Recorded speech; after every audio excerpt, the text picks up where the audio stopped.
Welcome back, everyone.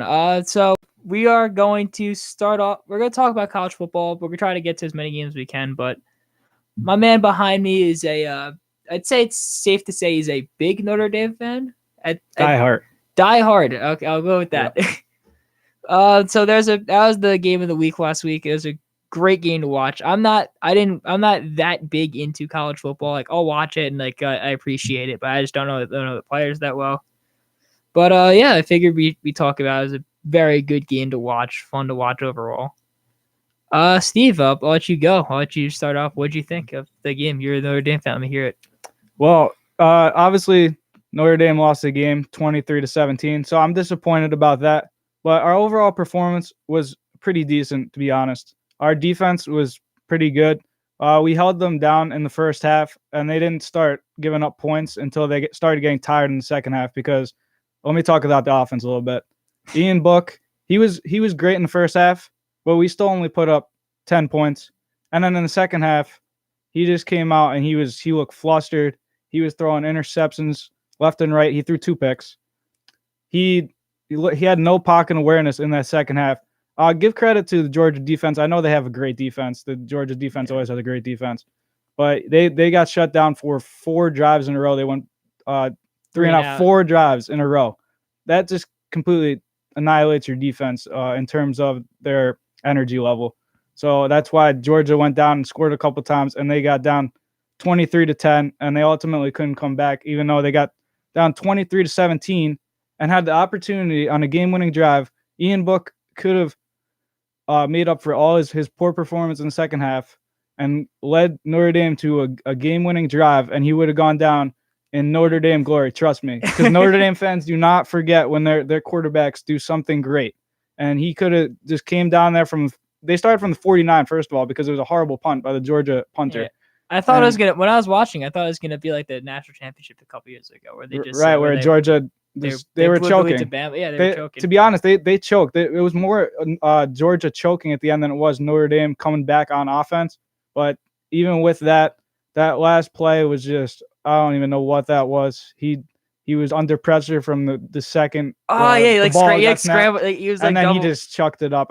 You can't blame Ian Book for that, but I mean, it could have been worse. They could have fumbled it or something. But I remember that. He was I think it was 2 guys that came in from both sides, right? I guess it was just a blown block or whatever. Right. Well, I give him credit for getting the ball away, but I was disappointed because on the drive before, you could see the Georgia cornerback coming, and he just throw that ball away. He was near the sideline. Throw the ball away. What does he do? He tries to sneak it in there, and he got picked off. That could have been the difference in the game. That was a great play by the safety, though. Actually. It was, but that's the difference in the game right there. Because if they were driving, they were on the Georgia 40 right there. Yeah, and that would probably end up in at least a field goal, maybe even a touchdown. So that drives like that it kills the game.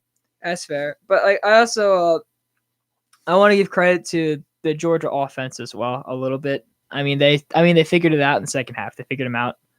I mean, Jake Fromm's my guy. I love him. He played okay. He didn't play the best. I mean, the anchor of the offense was DeAndre Swift. He 18 carries, 98 yards, and a touchdown, 5.4 yards per carry. And you saw in the second half. I know the defense was tired, but the second half, the first half, he was kind of contained a bit. In the second half, he just kind of broke out a little bit. Do you agree? I'll give it to. I've never seen. I haven't seen a running back that skilled since Ezekiel Elliott. Even Saquon did not look that skilled in college as what DeAndre Swift looked like against Notre Dame. But yeah, I still think it's more of the defense tiring though, because it was a lot of missed tackles. They were getting through the blocks. The first half, they were shutting him down, but precision tackles. In the second half, they were out of position and they just couldn't make those arm tackles, which is credit to Swift because he's a great running back. But yeah, it was the Notre Dame defense tiring down. And then Jake Fromm, he was pretty much he had a decent game, but he was pretty much shut down from the secondary standpoint. He didn't have many throws down the field. It was mostly the running game getting him in good situations. And he made a couple good fadeaway throws. But Jake Fromm he's never impressed me, and he is not my guy like he's your guy. He always seems to choke under the pressure games, and I thought that was an example in this game. Even though his team came out on top, they easily could have lost that game. That's fair, but I don't know. I mean, I think he looked okay, and I wouldn't say he choked personally per se. Well, I mean, he didn't make any big turnovers or anything like that. He made the right plays every single. I feel like he made the right decision. But even on that last drive, when they had the opportunity, they had the ball with 2 minutes and they had the opportunity to milk the clock. If he would have got that completion on third down, Notre Dame full started. So they had a 3rd and 9 instead of a 3rd and 14. And what does he do on that play? He drops the snap. And then that led to an incomplete pass, which is a 4th down. So, I mean, he didn't turn it over, but it's still not a good play. I noticed this too. Like each time he right before he throws it, just a little ball flip every single time.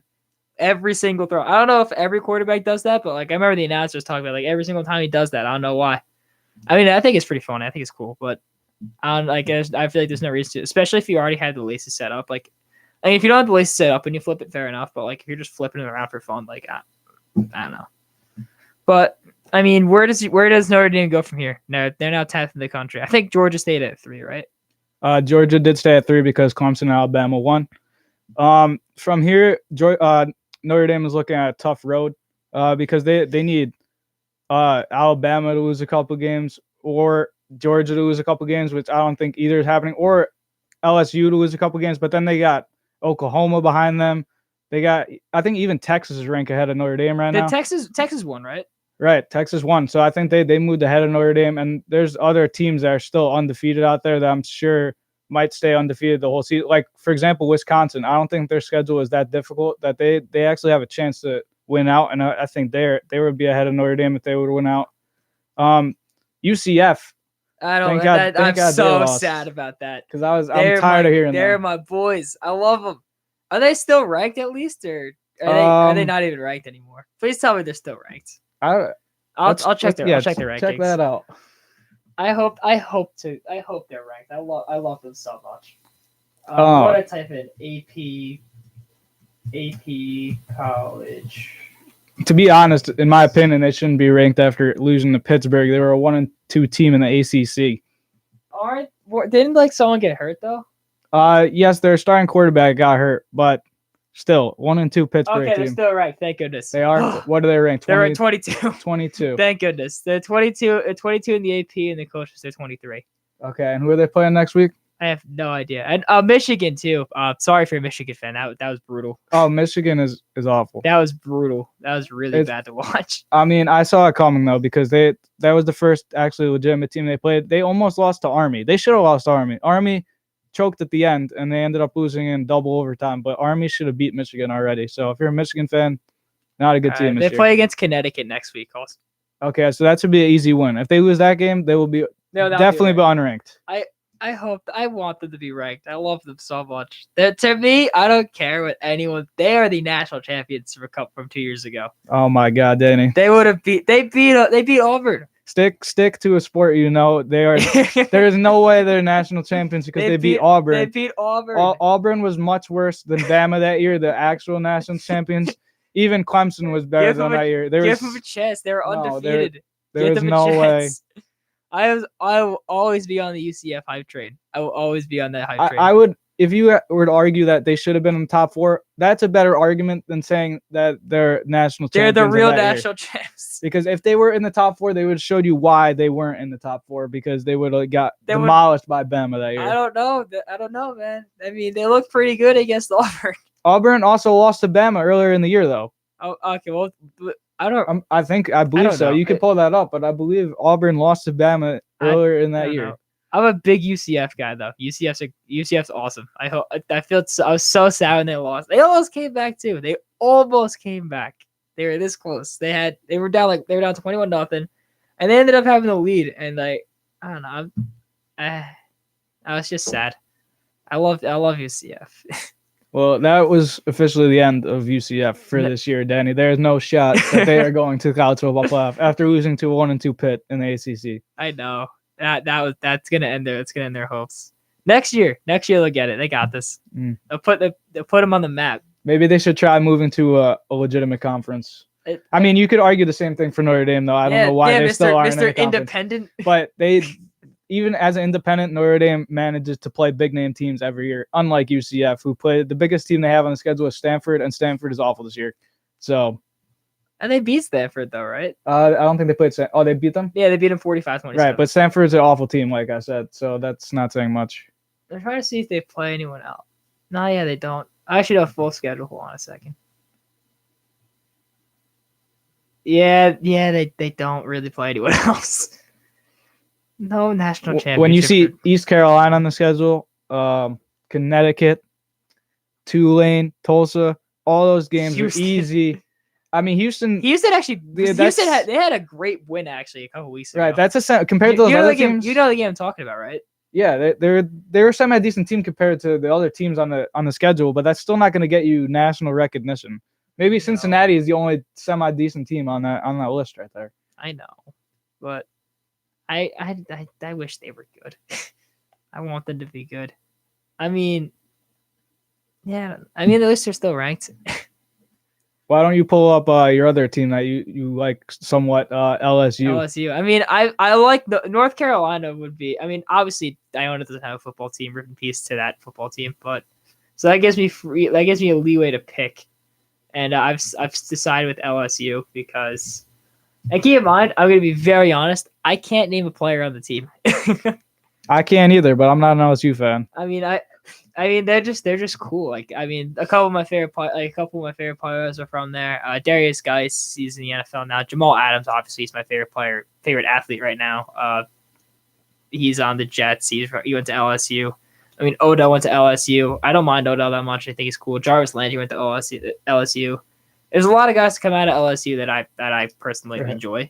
What's interesting about that though is none of those are quarterbacks, and this year they actually have a very good quarterback this year, which is what makes me look at them a little bit more and wondering if they're actually going to be able to beat Bama this year. I'm gonna see what his name is. Hold on a sec. I don't know his name. Joe Burrow. That's his name. Joe Burrow. He threw like 6 touchdowns last week. Mm-hmm. I mean. And the thing is, too, the thing is what I like about LSU, they always have a very tough schedule. So, like, it's always like, oh, okay, they actually, like, they're playing Florida in 2 weeks, and they play against Auburn and Bama on a back-to-back in Bama, should I mention. And then they still play against Texas A&M, and that's not even their full schedule. They beat Texas already this year. Actually, never mind, that is the rest of their schedule. But they play against Florida, Auburn, Alabama, on the road, and Texas A&M. Well, if they actually find a way to win, even if they lose to Bama, if they win those other games, they have to be in consideration for the college football playoff with that schedule. They always have a tough schedule, and like that's 5 ranked teams. It's 5 teams in the top. That's 4 teams in the top 10. 5 ranked teams overall, which is I don't know. Right. But the thing is, they always have a tough schedule, and they always manage to lose enough games that takes them out of consideration. Which is ridiculous. Well, I mean, if they lose 2 of those games, they're not in consideration. I'm sorry. You gotta win the big games. If you're a big team like LSU, you gotta win the big games. That's fair. If you don't win against Bama, you gotta beat Auburn. You gotta beat Texas A&M. You gotta beat those other teams on your schedule that are weaker. That's fair. That's the way it is. All right, though. I think we're out of time, so I'm gonna wrap things up. Thank you guys for tuning in this week. We'll see you next week.